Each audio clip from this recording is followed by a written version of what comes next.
Next, joining us via Zoom is emergency medicine physician Dr. Jake Deutsch in New York City. He is the founder of Cure Urgent Care and actually contracted the virus himself. Dr. Deutsch, you say you wish you knew how bad being sick with COVID-19 actually was a month ago. You say it hit harder than any flu you have ever had. What do you mean by that? Yeah, I mean, obviously, when they were reporting this was a flu-like illness and it was, typical symptoms, I expected to get sick from high degree of exposure, but I didn't anticipate it to be that bad. I kind of want to have it, get done, and then be able to help other people. And, the first week was what I expected.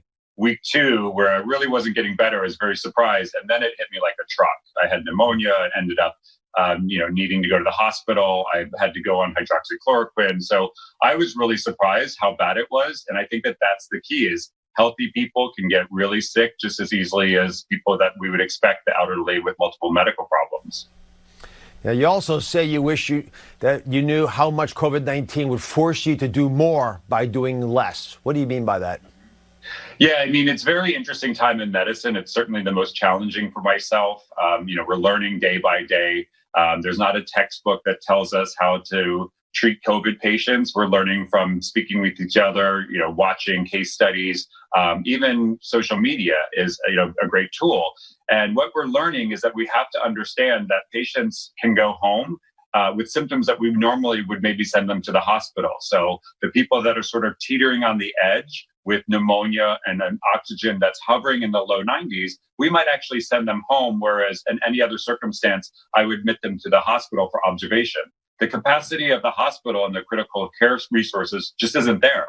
So it is practicing with a new set of rules. What we know to be normal is definitely not normal during this pandemic. And you're also conducting antibody tests at your urgent care facility. What insights are you learning from those results? Well, first of all, I'm learning how surprising it is that most people can't even get an antibody test now. And we were adaptive to the federal to the recommendations that small practices work with independent laboratories. So we have rolled it out. We've been doing it for about 6 days. We've tested close to 850 patients.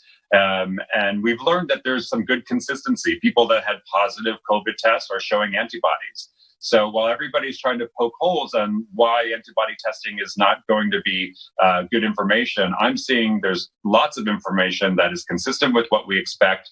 We're giving people ideas that they actually had COVID when they weren't able to get a test. So like any other part of this process, we're learning day by day. Each bit of information is critical and is a step forward. Dr. Deutsch, thank you for sharing your information. I'm so happy you're doing well. You look strong. Thank you. Going to go back and see some patients. All right. We'll be right back.